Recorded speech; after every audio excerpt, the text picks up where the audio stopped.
আসসালামু আলাইকুম রহমতুল্লাহ বরকাত। বিসমিল্লাহ রহমান রহিম। চলেন কিছু সময় বকবক করি। চ্যানেল একটা খুলছি, এক সপ্তাহ হয়। এইটা তো সময়টা হলো ইউটিউবের ট্রেন্ড চলছে না, আমার সাথে কিছু সময় কাটান, কিছু পেশাল পিডি শোনেন, লাভ হবে, দেমাগ খাটাইতে হবে। সকালে ঘুম থেকে উঠে ফেসবুকে একটা পোস্ট দেখলাম। বাংলাদেশের একটা ছেলে, নাম হলো রনি, ঢাকা বিশ্ববিদ্যালয়ে পড়াশোনা করছে। আপনারা সবাই জানেন সে ভাইরাল। এই ট্রেনের দুর্নীতি নিয়ে সে অনেক আন্দোলন করছে।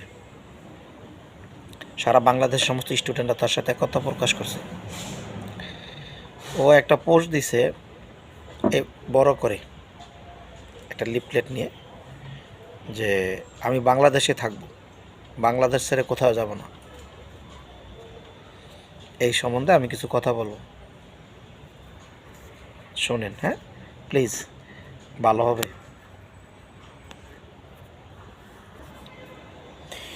এই ভিডিওটা মূলত রনিদের উদ্দেশ্য করে করা, কারণ রনি ঢাকা ইউনিভার্সিটির স্টুডেন্ট।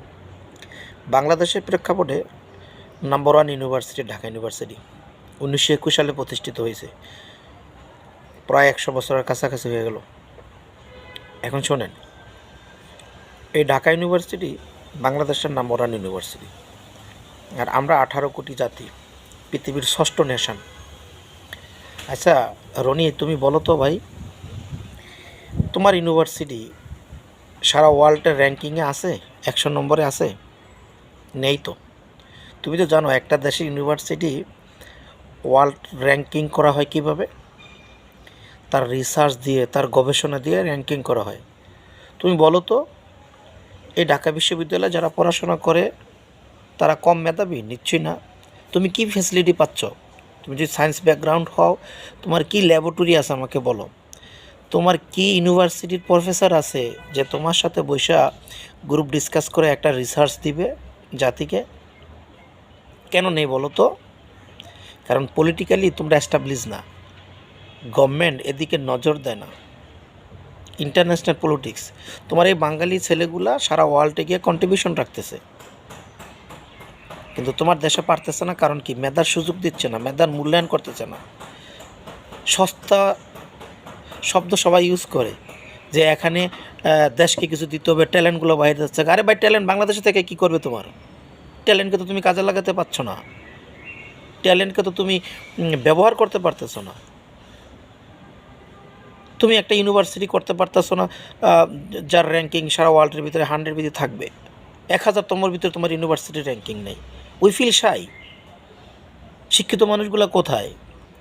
দেশে কি 50 লাখ শিক্ষিত লোক নাই? 10,000 হাইলি এডুকেটেড লোক নাই? তারা কি করে? তারা তো জাতির মাথা, তারা তো ড্রাইভ করবে 18 কোটি মানুষকে। সাধারণ লোক তো বুঝবে না। 10 বছর, 11-12 বছর বাংলাদেশে ছিলাম, লন্ডন তো ইমোশনালি ব্যাক দেশে গিয়ে যে I do something for my nation. তুমি জানো দেশের মানুষ বোঝে না তো, কিছুই বোঝে না, যে তার নিজের ভালোটা বোঝে না। না তুমি এদেরকে ভালো বলতে পারো, না এদেরকে খারাপ বলতে পারো। খালি গরুর মতো চিল্লায়। পলিটিশিয়ানের লোক খারাপ মানুষ, এরা গরিব মানুষগুলোকে ইউজ করে, ব্যবহার করে, ফায়দা লুটে তাদের ছেলে মেয়েকে ইউরোপে সেটেল করতে আসে। কারণ তারা জানে এখানে কিছু সম্ভব না, সম্ভব হলেও তারা করবে না, সেটা অন্য প্রসঙ্গ। এখানে থেকে কি করবে? এখানে শ্রমের, এখানে মেধার কোনো মূল্যায়ন হবে? তোমার মেধার, তোমার কোনো আইডিয়ার কোনো মূল্য হবে? তুমি আমেরিকাতে যাও, তুমি ইউরোপে যাও, তোমার কোনো একটা আইডিয়া দাও, তো আইডিয়াটা সারা বিশ্বের উপকার হবে। তুমি মানুষ হিসেবে চিন্তা করো, যেখানে তোমার মেধার মূল্যায়ন আছে সেখানে তুমি যাও, কন্ট্রিবিউট করো, তুমি সেখানে রিসার্চ করো। পারলে না তো একটা মোবাইল ডিজাইন করতে পারবে কোনো ইউনিভার্সিটি? তোমার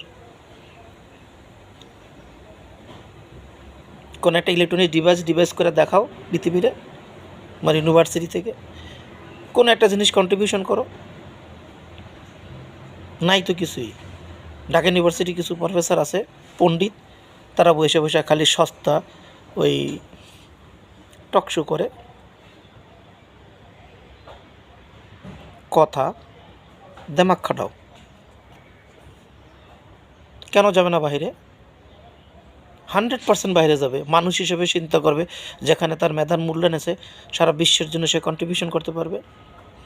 আমার এক্স ওয়াইফ, আমার ছেলে নিয়ে থাকে, সে অস্ট্রেলিয়াতে, সে একটা ইউনিভার্সিটির প্রফেসর। সে যে বর্তমান যে রোবোটিক টেকনোলজি, এআই প্রযুক্তি কন্ট্রিবিউশন করতেছে, ওয়ার্ল্ডের যে এআই প্রযুক্তি, তার একটা কন্ট্রিবিউশন আছে। আমি জানি তার সম্বন্ধে পার্সোনালি, আই অ্যাপ্রিসিয়েট হার। আমার কাছ থেকে সে ভালো করছে। এখন মনে করি আমি কি কন্ট্রিবিউশন করতে পারছি? কিছু না, নাথিং। দেশে এসে এই সমস্ত ফালতু ইমোশন দিয়ে কোনো কিছু হবে না। পারলে একটা ইউনিভার্সিটি করো। ওই সুমনকে বলি, ব্যারিস্টার সুমন সাহেব, দুর্নীতি ধরতে আছেন, খুব সস্তা কাজ। তার সে কিছু ট্যালেন্ট তৈরি করেন। আপনি ঢাকা ভার্সিটির স্টুডেন্ট, এমবিএ করছেন, ব্যারিস্টার পড়ছেন ইউরোপে, লন্ডনে, একটা ইউনিভার্সিটি করেন ওয়ার্ল্ড র্যাঙ্কিংয়ের, যেখান থেকে কিছু মেধা বাইর হবে। মেধা বাইর হলে, ওই যে একটা কথা আছে বাংলা বলে, ভাত রান্না করলে কিছু ভাত পড়লে যায় আসে না। কিছু মেধা তৈরি করেন, ইন্টেলেকচুয়াল অ্যাসেট তৈরি করেন। ইন্টেলেকচুয়াল অ্যাসেট,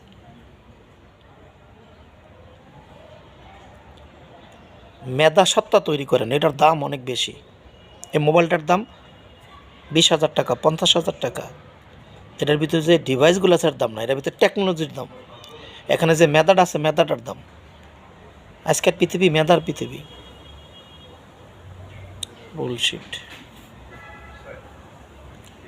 রাখি, আমার ছেলের সাথে কেউ কথা কই, আর ওই বাসার ভাইয়ের সাথে আদম ব্যবসা করি, কাজে আসবে। জ্ঞান দিয়ে লাভ নেই, হাসবে, এটা বুঝবেই না কেউ। ভিডিও টাটা বাঙালি।